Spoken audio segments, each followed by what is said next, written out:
Hello,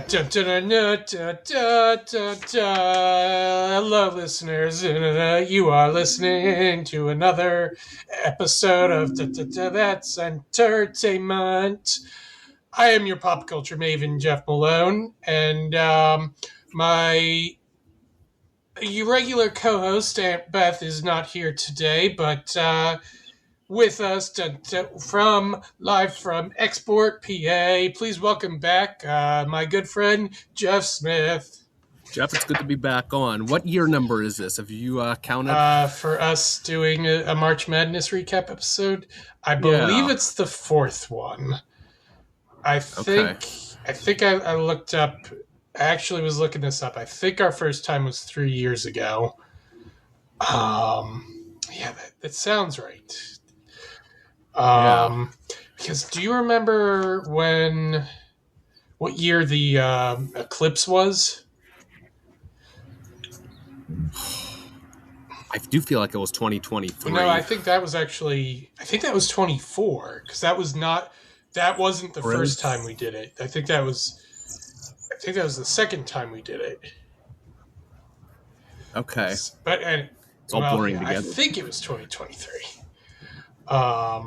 But anyway, yes. So, what did you think of that intro there? I think in previous years I've done like the round ball rock style intro, but then I was like, wait, well, actually that's not March Madness music; it's basketball music. But so then I tried to do the very beginning intro to the tune of the March Madness theme. No, I mean, one of my favorite podcasts to listen to is a college basketball one called the Ion Basketball Podcast. Two guys on CBS Sports, Matt Norlander and Gary Parrish, put it on 3 times a week. And their intro is a band called Guster, which Matt Norlander is a big fan of. And he plays a Guster song 11 months out of the year. But as soon as it flips to March, and for your early April podcast, they'll use the late 90s March Madness intro from CBS, which is always a fan favorite as well and well received. It's always disappointing that they'll do like their tournament wrap-up show and then they'll flip back to the Guster intro, and a lot of people are disappointed with the fact that they only use that for about a month out of the year. But their mindset is always, you can't have Christmas every day here. You got to wait to get to the good stuff. So that's what they've just run with. But it's always a shame when it does go away for another year. And they always make a big deal about it once the calendar flips and they do their first podcast in March, because you're in conference tournament play, and they always amp it up big time once the theme comes back. Well, there are people who listen to Christmas music year-round, so I bet there are some people who listen to the March Madness theme music year-round. I mean, if you need to get your juices flowing in the middle of July, I mean, why not, right? Well, okay, so in case you've just randomly stumbled onto this podcast, and hold on a second. Is that feedback coming? Did you hear that? Yeah, is that from your end? I've got somebody on the road, like outside of my house, like taking like their car with their humongous muffler on it, just joyriding down the road. So you should be good now. Well, that was a little treat to our listeners. Some of the unique sounds of Western Pennsylvania. So, okay, in case you're just, as I was saying, you randomly stumbled onto this podcast and this is your first time ever listening to an episode of That's Entertainment. Usually what happens on this show is me and my co-host, my Aunt Beth, we pick a pop culture topic and discuss it according to the 3 Fs: first, favorite, and forever. So like our early memories, our favorite memories, and our current thoughts about a topic. Occasionally, we branch out into a topic that Aunt Beth isn't as much of a super fan as I am. And one of those was the March Madness, the college basketball tournament. I'm a huge fan of it. Aunt Beth isn't as big a sporto in general as I am. So I brought on my friend, my fellow Jeff Smith here, and like some other topics on That's Entertainment. After doing it a first year, doing a full length episode of that topic. In subsequent years, we've done shorter like episodes, just talking about recapping the most current edition. So we've done that with the Oscars and the Emmys, and March Madness is part of that collection as well. And yes, so and last year we brought on my dad, frequent guest, Bob Malone. He wasn't able to join us for this recording, but he did leave us some thoughts that he had. So we'll sprinkle those in along with the two Jeff's thoughts. So let's see. Okay. Well, I guess before we dive in, viewers, you should know that I'm sitting in my bedroom with my windows closed here in April, wearing jeans, not shorts. My toes are slightly cold, but not cold enough to need slippers on, at least not at the moment. And Jeff, how's it for you at the moment? I'm sitting outside on my deck in western Pennsylvania with not a single amount of snow on the ground, and it's in the upper 60s here, and wearing a long sleeve t-shirt is comfortable enough. You don't have that happen very often back here, so we'll enjoy it while it lasts, that's for sure. Well, yeah, all of the snow is melted here in New York as of about 5 weeks ago, maybe 4 or 5 weeks ago. When did the last snow fall melt away for you guys? It honestly might have been even a little bit longer for us. Like it's been gone for a while back here. We had that one big storm, and then we didn't have a subsequent storm after it. It was kind of a one and done deal. Where I know the East Coast got a second one not far after. Our second storm was like nothing because it just clipped us. So we were kind of lucky in that sense this year. Yeah, New York had quite the winter this year. But then we also had an early summer preview, actually, just a couple weeks after that blizzard. So that the melting happened fast. But anyway, and it happened fast enough for the roads to be cleared for March Madness. So shall we dive into our biggest takeaways of the 2026 editions? I'm in. I'm ready. All Let's right. do it. So in case you weren't watching or have forgotten in the week or so since the championship games, the men's tournament ended with Michigan Wolverines defeating the UConn Huskies in the final, and over the women's sides, the UCLA Bruins defeated South Carolina Gamecocks. So Big Ten winners for both the men's and the women's. So let's check in with my dad first and see what his biggest takeaways were. He was so glad that Michigan won because they were clearly the best team in the tournament, but UConn can win games they shouldn't. I think he might be referencing one particular game there. Lendenberg was not even 50% himself, and 100% this game is not even close, he thinks. My dad also likes Dusty May, who has so much more class than Dan Hurley, but he doesn't think he coached the best game. Despite that, they won anyway. Lendenberg played too much, and Mara should have been inside all the time. With the team forcing the ball to him. It was a funny game. Michigan could have lost, but they easily could have won by 20. So those are my dad's thoughts to set the tone. Those were all about the championship game. But let's mention his thoughts on the women's as well. He was surprised by UCLA, but he was not surprised by Gino or Ariema's boorish behavior. So backing up to some Final Four thoughts there as well. So that's what we've got to start off with. So Jeff, your biggest takeaways on the whole tournament, as well as on how your bracket did. Yeah, I mean, overall, it was kind of a nice mix, I felt, going into the Final Four. You had four really good teams on the men's side, and it was hopefully going to lead to some really tight games. And I feel like the Final Four was a bit disappointing just with the spread in the games, and the championship wasn't the best played game either from a shot perspective. But in the end, you got four teams there that you could deservedly say made it a case to get there. I mean, going in, I felt like my Final Four picks were about the same for like most people. I had 3 1s. I had Duke, Arizona, Michigan, and I decided I didn't want to go all chalk, so I took Houston, figuring they were in their own home region as my fourth number one seed, and then I pitted a Big 12 rematch. I thought Arizona was honestly the best team all year.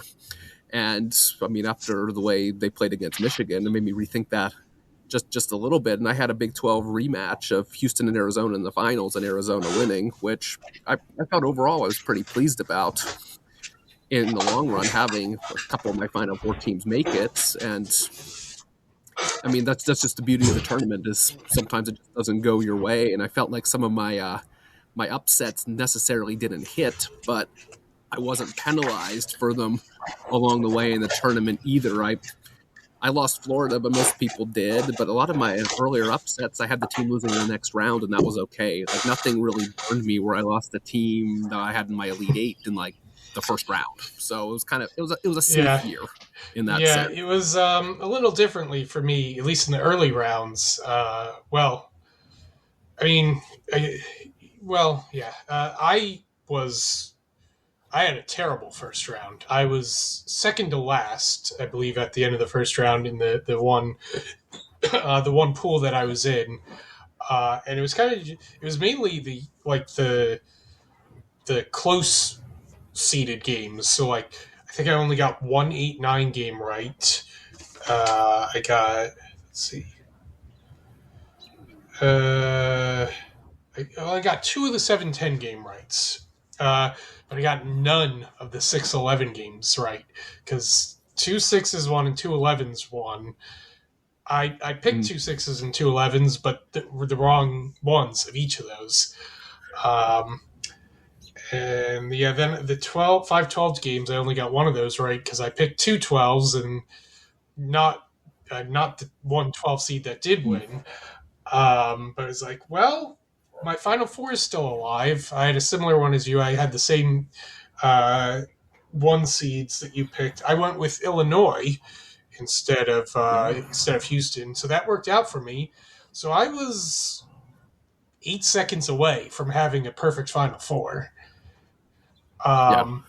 But yeah, but I'm like, well, I have a chance to move up, but there were people ahead of me. There was like one person ahead of me who had the exact same Final Four and the exact same championship outcome. So I was like, well, I can't win, but I did end up finishing in eighth, I believe. So huge moving up because I picked Michigan to win it all. So that I had a Okay. respectable finish. But my mom finished fifth in that pool, so at least someone in the family did well. Did you? I we are not a video podcast, so viewers can't see what shirt Jeff is wearing. Uh, I'm repping my alma mater. I've got my Loyola basketball shirt Oh, on. there we go. Jeff is wearing not his alma mater. Who he said he's wearing. Well, they're not quite a rival of their alma mater because they don't play very often, but you'd think they could be. Jeff went to Penn State, but instead he's wearing a UPenn shirt. Did you pick them to win it all this tournament? Yeah, sadly, no. I didn't even pick them in the Ivy Yeah, League tournament, to be honest. Not that I can't say I wasn't pulling for them. I don't know. Did you watch any of those Ivy I League think I games? did watch some of the conference tournament final. They played Yale, right? Yeah, That I yeah, remember that being an yeah. exciting game. Yeah, that was something. I feel like the conference tournaments this year had a lot Yeah. to offer too. And I don't know if you saw the clips either, but we had games here in Pittsburgh. The A10 tournament was here, and there was a Saturday game in the semifinals between St. Louis and Dayton, where they traded threes back and forth Hmm. each side in the last 15 seconds of the game, and then Dayton came down and hit a shot at the end with like tenths of seconds left as well too. It was just a wild ending Yeah, here I'm not too. sure if we watched any of that because that would have been like the day before Selection Sunday, right? So there was a Yeah. ton of games. So we might have put that game on for a few minutes, but yeah. And then let's see. On the women's bracket, I filled out a women's bracket. Fortunately, there's not as many women's bracket pools for money, but I did. I picked UConn to win it all. I mean, no, but I can't. No, that's not going out on a limb there. But I wanted to pick UCLA to win it all. I didn't quite have the nerve to do it, but I really liked this UCLA team, and I was glad they won it. Yeah, as for my thoughts overall in the tournament, not in terms of just bracket results, I felt the top seeds dominated for the most part in both the men's and women's, especially the early rounds, with the exception of Iowa beating Florida. But there were some surprises in the later rounds. More so in the men's tournament, I guess. Yeah, I mean, it was the Duke women really gave UCLA a run for their money in what was that, the Elite Eight. But yeah, and then the surprise was the surprises in the Final Four for the women were the size of the victories. None of those games were close. None of the semifinals or finals. It wasn't shocking that South Carolina beat UConn, but geez, that seemed to wreck reality for someone on the sideline in particular. Were you watching that live, the UConn South Carolina? I was, and as soon as it happened, you kind of thought, wait a minute, did that really just happen? And I mean, I guess I know, like your dad said, expect the unexpected with Gino there, but yeah. I mean, like he doesn't have the classiest reputation, but I don't like that. That was another level, and I'm like, I couldn't make sense of what the heck that was all about. But yeah, that could have easily. It could have been. Wow. I was No, go like, ahead. it could have gotten so much more out of hand, but yeah, I don't know. Dawn Staley took the high road ultimately, but also she took the high road while also still displaying attitude about the situation. Like, okay, yeah, that makes sense. Yeah. I felt like that was a typical Dawn Staley kind of reaction to the whole situation as well, too, from just her personality over the years as a player and a coach, too. So that wasn't unexpected. No, but what I was going to say is I was going to try to throw a trivia time at you. Let's here. hear it. Let's see. It's along the lines of women's Final Four. All right. How many times in women's NCAA tournament history have we had an all chalk, all number one seed Final Four? Let's see. It didn't happen last year, although it kind of felt like it. But weirdly, UConn was a 2 seed. I'm gonna say 12 times. It's actually a lot lower than that. It's only the fifth time this year that it happened. It happened in 1989, 2012, 2015, and last time it happened before this year was 2018. I was like with you. I thought that they always talk about all the time how there's not as many upsets on the women's side, and it's usually a tournament where the favorites do win more often than not. And I thought that would be a lot higher of a number than that. Yeah, it does. It does feel like women's are chalkier in general, but I guess it only takes 1 2 seed or 1 3 seed or whatever. It takes just one upset to mess that up. Okay. I have written down here best/worst moment. was the UConn buzzer beater. We kind of teased it a bit against Duke in the Elite Eight. I mean, best because it was just such a great shot and capping off such a great comeback, but worst because it messed up my perfect Final Four, and because I'm like, I didn't really want UConn back in the Final Four again. You know, I don't hate them as much as some others. I'm not totally disgusted by Dan Hurley. I get why my dad and other people don't like him, and I don't disagree with their criticism of him. But my feeling about him is he's pretty. He's not so great. He's kind of offensive at his worst, but he's fun. Seems like he's fun to be around when he's at his best.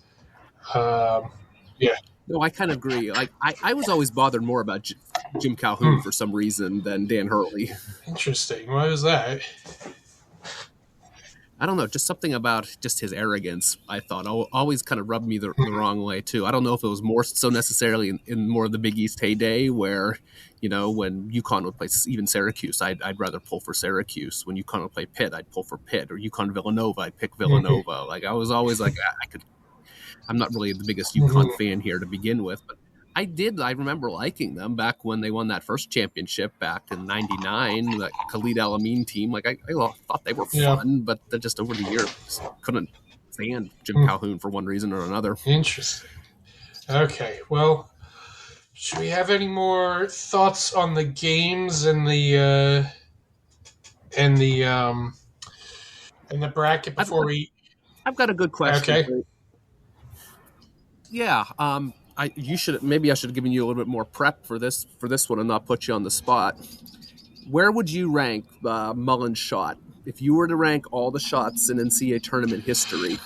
Would it be top 5, top 10? Maybe top 5. I'd have to think.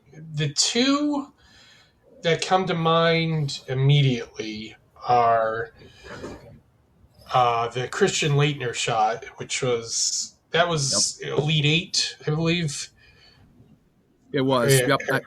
I put a list together with my top 5. I have Laettner. Okay, and then that and the Jalen Suggs for Gonzaga. That was 5 years ago. At this point, I don't know if that's. I have Suggs at 5. Okay, I don't know if those are my top 2, but those are definitely up there. And then.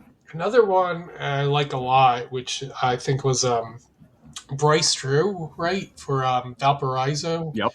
And that was a first round game, wasn't it? It was, yeah. But they were a 13 seed. Yeah, that's still quite a play. And I mean, I got to have at least one Cinderella in there. I don't know if that's my top 3, but they would definitely be under consideration. And I would probably, I don't want to put I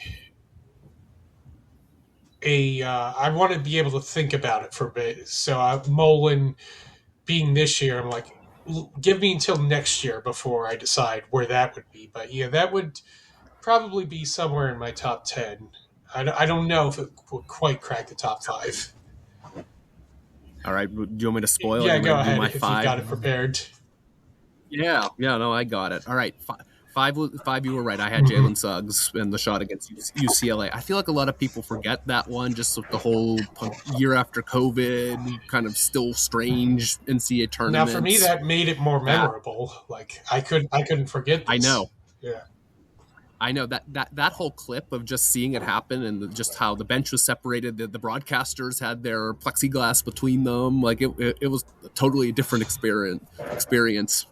No, then I had Laettner at 4, and I have my reasons for it. I'll get to those too. I mean, I know you think NCAA tournament, Christian Laettner shot against Kentucky, like that should be higher, but no, I have Mullins at 3. And my reasoning behind it is just the whole fact that UConn did not have the ball when that whole sequence started, but Duke did have the ball, so I kind of looked at it that way. And I said for my top 2, it's like, all right, I guess you have to go with the 2 that won championships. And I have Derek Wittenberg and Lorenzo Charles and NC State at 2. winning at the end on the dunk, and then Chris Jenkins from Of Villanova course, yeah. won. So, yeah, I kind of looked Mhm. at that as being my highest priority, Yeah. and then kind of working my way down from there. And that was the hardest one for me to the debate between Mullins and Leitner, like which order would I go in? And I thought that's my safest bet, is just because the whole absurdity of the fact that if Caden Boozer just held on to Yeah. that ball for a little Yeah. bit longer, he would have gotten fouled, and this wouldn't even been a Mhm. thing. So Yeah. I think if you're saying not just if you're phrasing it as game winning shot, or then I wouldn't be inclined to put it as high because the shot itself and the pass weren't that impressive. But if you're saying game winning play, like if you're phrasing it that way, mm-hmm. then it's like, well, we're including the steal as well. So I'm like, okay, well then that Right. moves it up, because like, yeah, I think why I'm hesitant to put it as high as some others is because like it wasn't as impressive as a 3-pointer as those as the other ones we've mentioned. No, I mean that's a good point. I mean, you go back and look at the highlight. He had time to Yeah. set himself, and he got a good Mhm. shot off at the hoop. I mean, granted, it was Yeah. far, but I mean, it's still makeable for a Mhm. shooter like him. Yeah. Maybe we'll focus on that a ranking like that next year. Maybe we can even challenge ourselves to a top 25 or something. Yeah. Yeah, there we go. I'm in for that. Give me a little bit of prep work here, and it'd be nice to dig down a rabbit hole on YouTube and just go back and remember all these things that happen that we forget Mhm. about. Okay. Well, shall we move on to the stuff around the games? Like we've talked about announcers in the past and commercials, but it was I think it was mostly the same announcing lineups this year as last year. Uh, there's always new commercials, although or a new batch of the same type of commercials. But yeah, let's see. My dad. Let's make sure we don't forget. My dad had to say. Actually, before we get into that, he did have some thoughts about some other games. St. John's versus Kansas. That's going back to what round was that? The second round. He thought that was the ugliest game of the tournament that he saw, but the last 4 minutes were exciting. Then Florida versus Iowa. That was the biggest upset. Iowa's not that good. Uh, Actually, I picked Florida to lose early, but one more round, I had them losing to Nebraska. And then Iowa goes Hmm. and beats Nebraska as well. And he also mentioned Texas versus Purdue. Sean Miller and Texas players were nasty and dirty. Um, yeah. Okay. And he had some other thoughts about um, players. He was most impressed with Lendenberg and Cam Boozer. Mara on Michigan is the most coordinated big he's seen in some time. D. Peterson, who's that? What team is he on? Uh, okay. Kansas, Yeah, Darren he does Peterson. not look like a top 3 player to my dad. Um, has he been mentioned as a going high in the draft?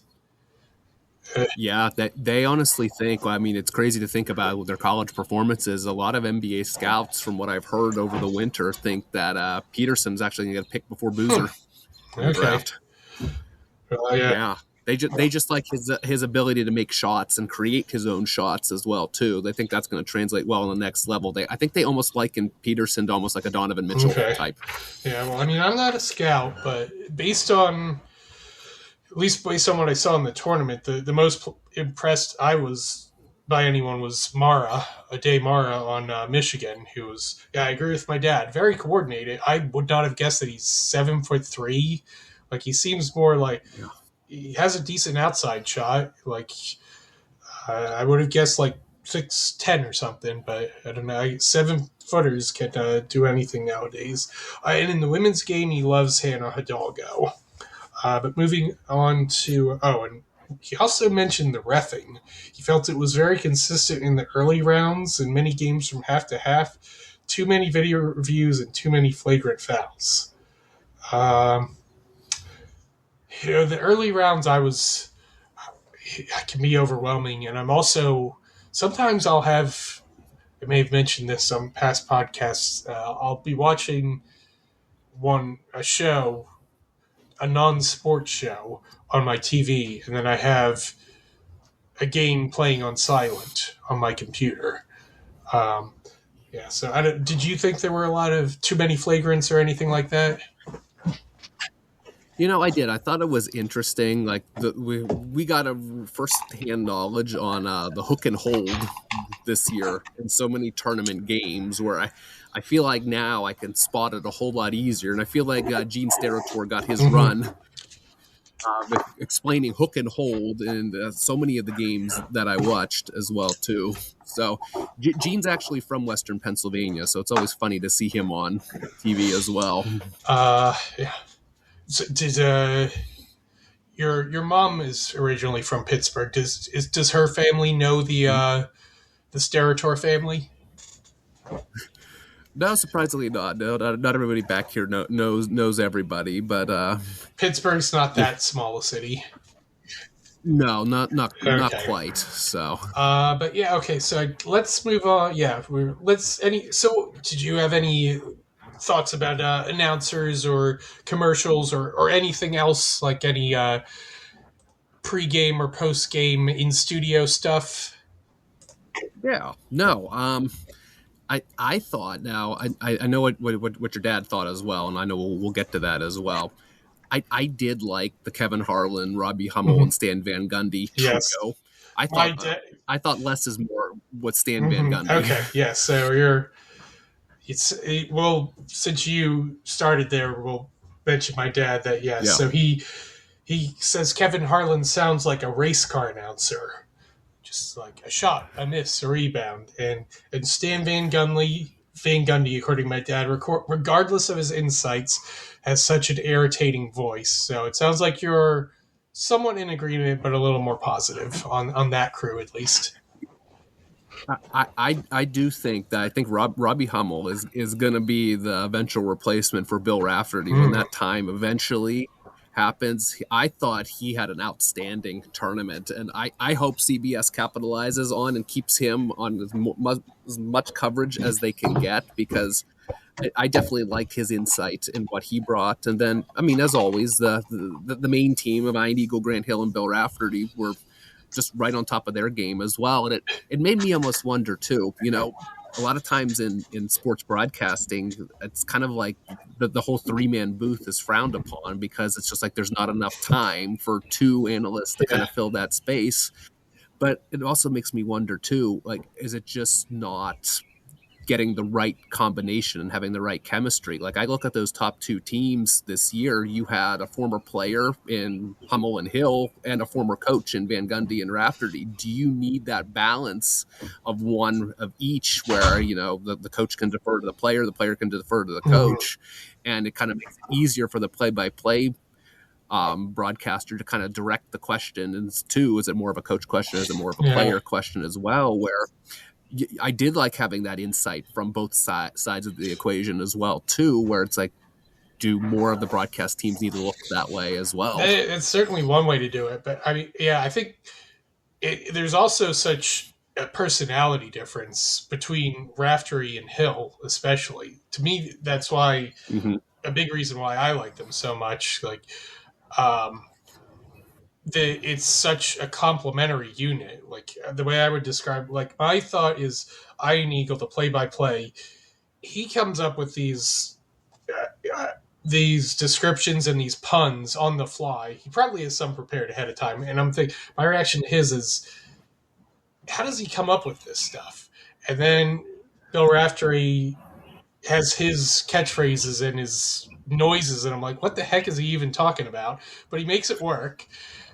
And then Grant is stuck in the middle, and he's so much more subdued than either of his partners, and he sometimes gets lost in their whirlwind.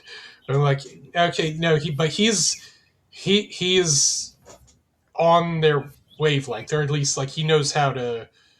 He's on his own wavelength, but he's attached to theirs, or however you want to describe it.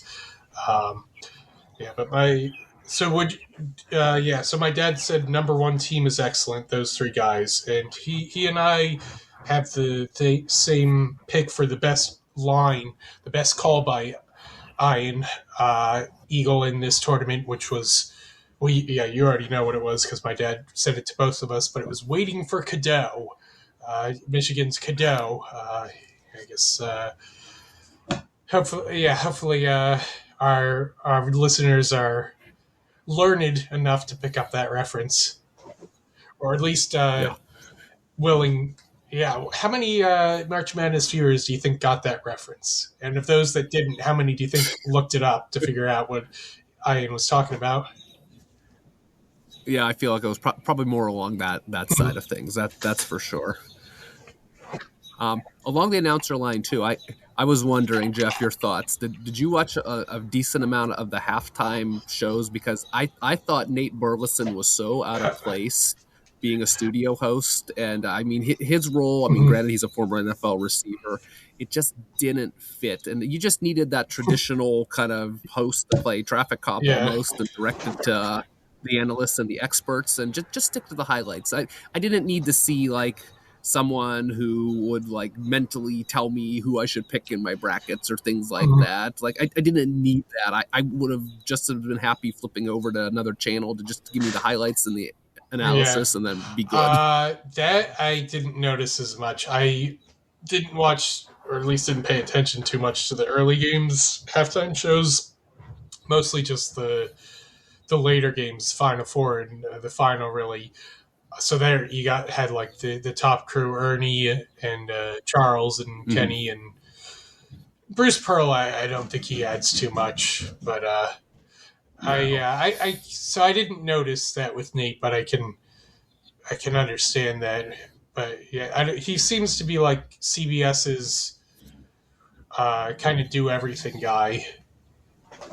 I think the thought is there that James Brown is getting up there in age, and Burleson could be a replacement on the NFL Today eventually as well. But it just seems like that's a whole different animal than covering March Madness as well. Yeah. Well, he's a decent game show host. Have you ever watched any Hollywood Squares with him? I have, yeah. No, he's good. He's good in that sense. Yeah. Okay, and then my dad also. Oh, he said Steve Lapis also has an annoying voice. Oh well. I hope Steve is a decent guy at least. Yeah. Okay. Any more announcer thoughts? No, not. Oh, actually, yeah. Before I forget as well, I'm credit to Jason Benetti, the MLB announcer and do it all announcer. He's now the lead guy on NBC's Sunday Night Baseball. He filled in for Brian Anderson the first day of the tournament when his voice was shot, and he was excellent. I wish that CBS and Turner could find a way to keep Benetti for future years. And the only reason they were able to call on him was he was going to call the radio games in Buffalo, where Anderson's crew was for Westwood One. And he just filled in and took all the TV games that day. I think Jason Benetti is one of the most talented announcers we have in any sport right now. And it was great to see him get that opportunity. And I was kind of miffed that Anderson was feeling better come Saturday, because I like Brian Anderson as an announcer too, but I think Benetti is one of the top announcers we have in any sport. So I wish that he would have gotten more run. So here's hoping he'll be back next year in some Okay. way. Yeah. I don't think I hear Benetti too often. What is he? Did you say he mainly does baseball? He does, well, I don't know what his contract looks like. He was on Fox doing college basketball and football the last couple of years.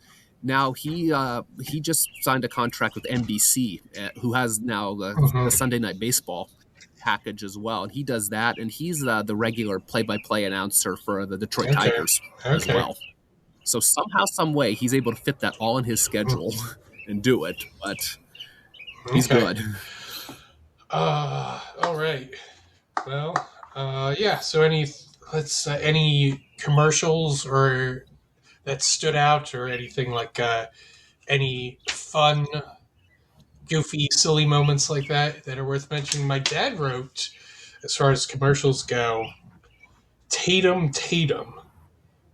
I don't. Was there a commercial with Jason Tatum that got played a lot? There's not one that I remember that stood out to me. I'm not sure what that is referencing either. Well, maybe we'll check in with my dad later about that. But yeah, anything that deserves a special mention from you?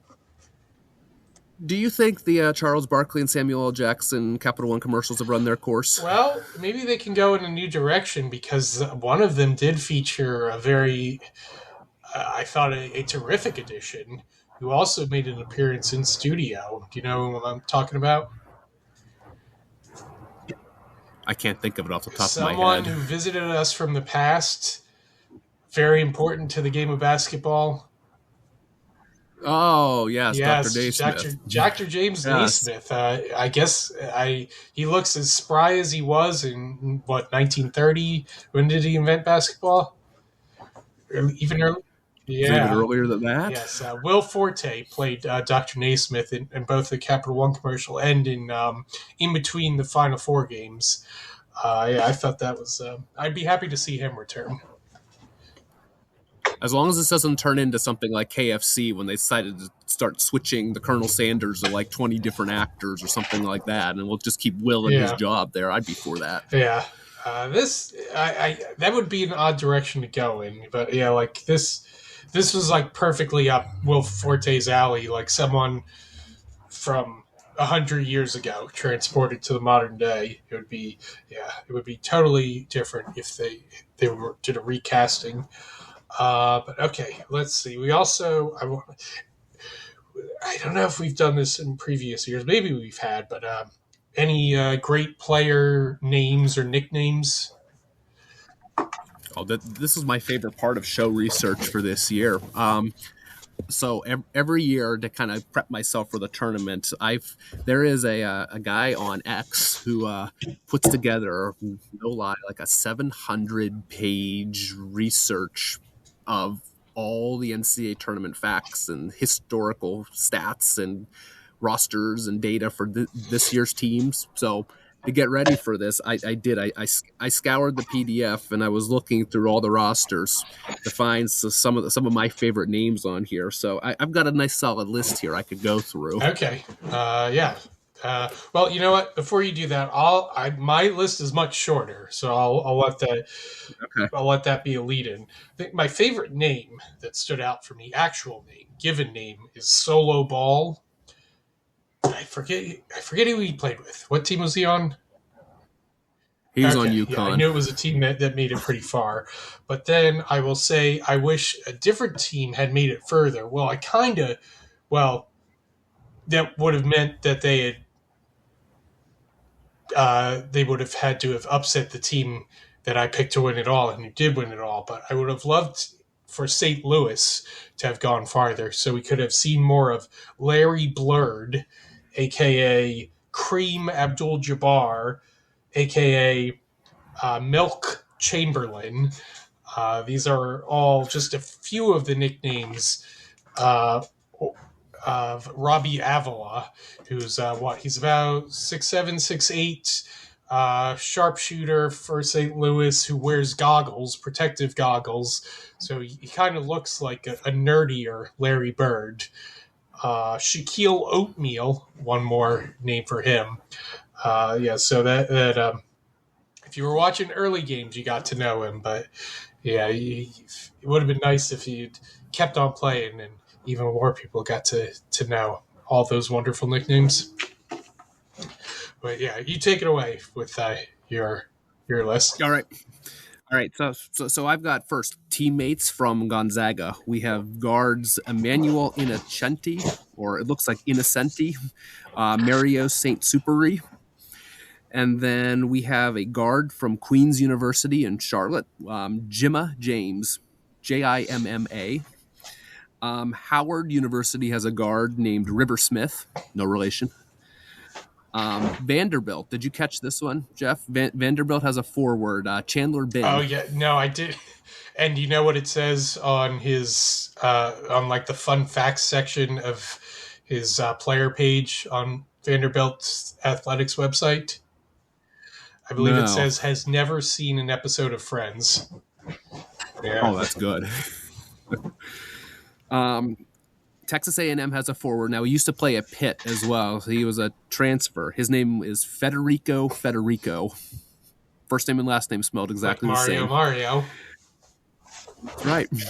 Clemson had a guard, Butta Johnson. High Point had a forward, Burger, Birgir, Burger Irving. And then I think my favorite one, and I had to look up the pronunciation of it as well. Now, granted, he only got in 4 games this year and averaged a minute and a half per game and 0.5 points per game. But reading his pronunciation guide here, Pupa is his first name, and his last name is War Cool Naro. So if you want the spelling behind this, it is Poohpha. That's Pupa. And then his last name, Warakulnukroh.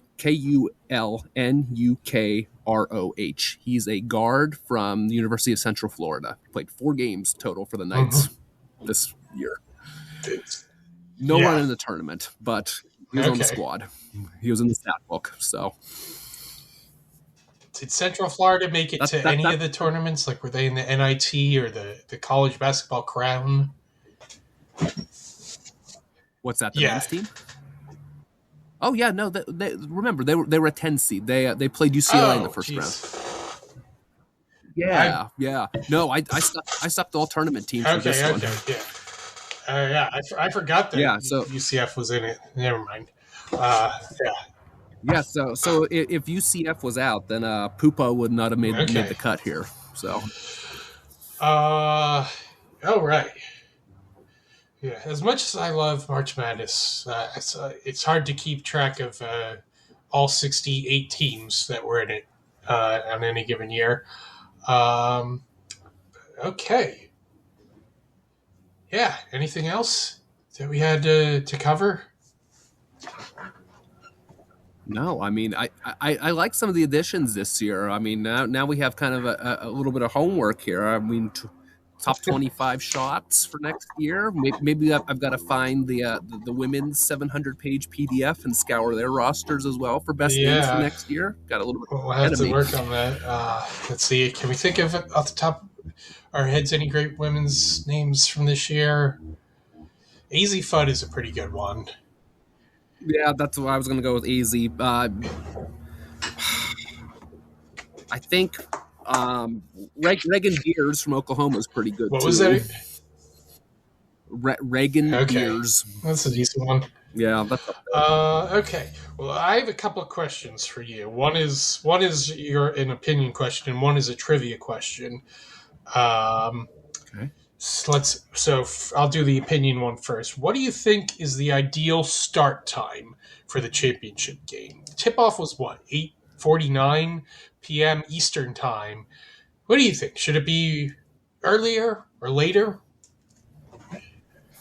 Oh, I am all for as I get older and older here. Earlier start times, the better. It's funny we talk about here all the time about how people that live on the West Coast have the ideal schedule, and you see people that complain about NFL games start out there, the 1:00 games, like the Steelers will be on at 10 a.m.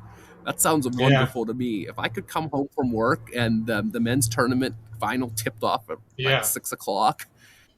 That's ideal. I wish that game would start earlier, and I know they've slid it up about half an hour, but still, it's too late.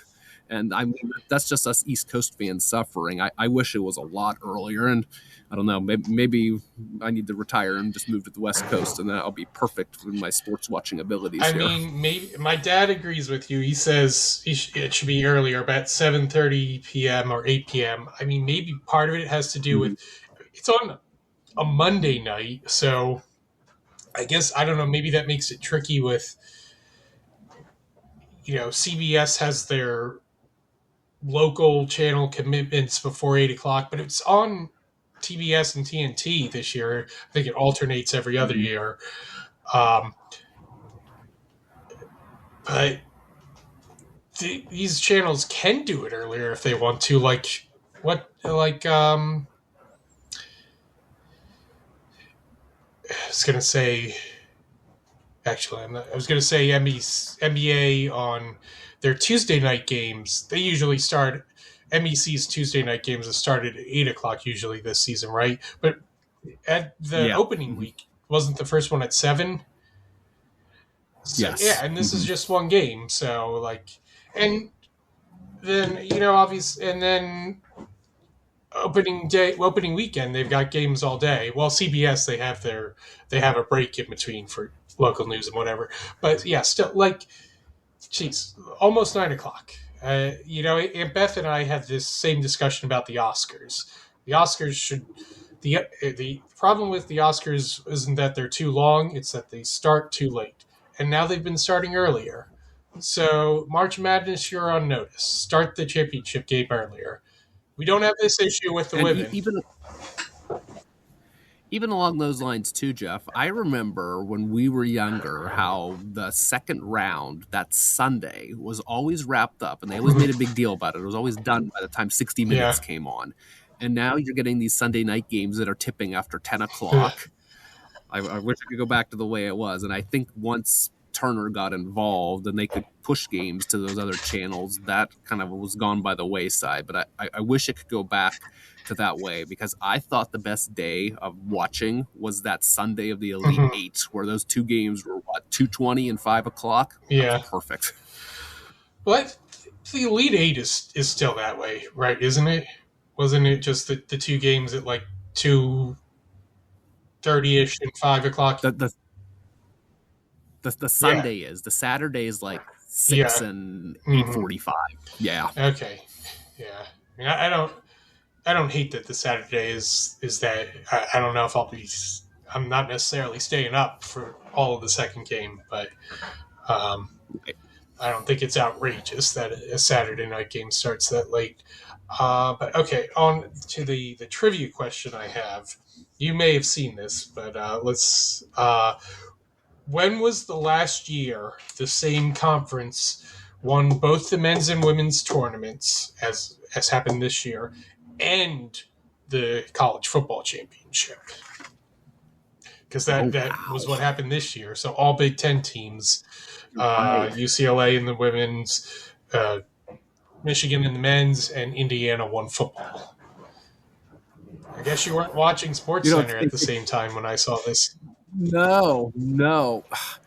Man, my first thought was, until you threw the football in there, was going to be, it had to have been one of those years Villanova won on the men's side and the UConn women probably won, and Big East. But yeah, Big East football is gone by the wayside and then some. So that's not a possibility. Yeah, I think I was also looking. I was considering asking just men's and women's basketball last time that happened, and I think it might have been 2016 when it was UConn women and Villanova men.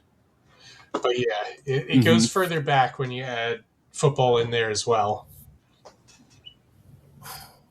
I know, because it's funny. You think a lot about, like, okay, when Duke or North Carolina might have won. I mean, the ACC is not really known for winning a lot of football championships. Honestly, that might be my stab in the dark. Like, is it like 1993 with like North Carolina winning in basketball for the men and Florida State winning in football? Like, is it the ACC back in like the 90s? It's not the at some ACC, point? and it's more recent than that. I can give you the. Do you want to know the conference? Well, let me see if I can do process elimination here, because I know they always make a big deal about the Big Ten not winning the championship in forever in men. So it's not them. I wouldn't think. No, it's not the Big Ten. I don't think it was the Pac-12. I mean, or Pac-10 or whatever they were. Yeah. So I guess it'd have to be the SEC then. I mean, that makes sense. Football. Okay, was it a year that like Kentucky won for the men and maybe Tennessee for the women, or LSU for the women? All right, maybe I'll make that my guess. Like, is it like 2014? Further back. Okay, all right, you're gonna have to hit me. What is it? 2007. Okay, so that would have been a Florida man. Mhm. Okay. And Was it Florida for football as it well? was. And what would the women have Wow. been? Would that have been a Tennessee team? Yes, it was a Candace Parker led Tennessee team. Okay. Yeah. Oh, that is a good question. Yeah. Yeah, I don't know that I would have gotten that without seeing that beforehand, but yeah. Okay. Well, we've almost been going for an hour, even though. So I guess we can't really call this a mini episode. Um, yeah, but there's at least 68 things to talk about, or 136 things to talk about in any given March Madness recap. Yeah, I guess shall we come back for this again next year? Yeah, that sounds good. I mean, there is that chatter that they might want to expand the tournament. So who knows? We Oh might need to boy. add in a couple more 8 to 16 things possibly to be talking about Okay, next year we'll too. we'll have to do our recording earlier to make sure we don't fall asleep. Yeah, That's okay. right. Well, I'll mention quick as usual. I'll mention if we've got our Patreon if you'd like to support us, and also I'll mention, is Ken Jeong a fan of March Madness? Do you think would he be interested in guesting on our episode next year? You know, it's funny. I've seen him courtside at a lot of Duke Okay, games watching he's on an alum TV, there. so I Yeah, think he's in. yeah. Yeah. Okay, I wonder how his reaction was when Mullen made that buzzer beater. Okay, do you have anything? Any final thoughts? Any recommendations? Anything to promote? No, well, you know what? It's funny. I know I mentioned their podcast at the beginning, and even though we're getting into the off season here, I think it's worth a listen to the Ion Basketball podcast. Those two guys there, Gary Parrish and Matt Norlander, they know their stuff. And even when you get into it's funny when you think about with basketball, the off season is the middle of summer, but they're still going year round talking about college basketball. It is a good listen, and they'll start previewing next year come the summer months when they want to start getting people ready for the next season. So that is a thing I'll vouch for. And you give it a listen soon, you might still hear that late '90s intro that everybody loves. I mean, just listen to the first minute and a half before they even start talking. You'll get your fix of what it was like in the good old days here. Okay, well, I mean, I know I start thinking about March Madness around May or so. Like that's when I start caring about the college basketball season. There are some other things that tide me over, but I'll be looking ahead. Okay, and then I'll so you can follow us on social media as usual. We're still on Facebook, Instagram, and Twitter, and Blue Sky. I still call Twitter Twitter. I blue skeet more often than I tweet nowadays for that official That's Entertainment socials. But yeah, okay. I'll Jeff, thank you for joining us again. I'll let you offer some sort of farewell greeting. Jeff, it's always my pleasure to come on to talk college basketball. I guess hopefully same time, same place next year, and here's hoping I get a nice night again here where I can sit outside and enjoy a nice spring evening in Western Yes, PA. when the March Madness ends, that's the time to start letting off the layers. At least that's how it should be. I'll of course say keep your remotes handy and your eyes open and nothing but the bottom of the net.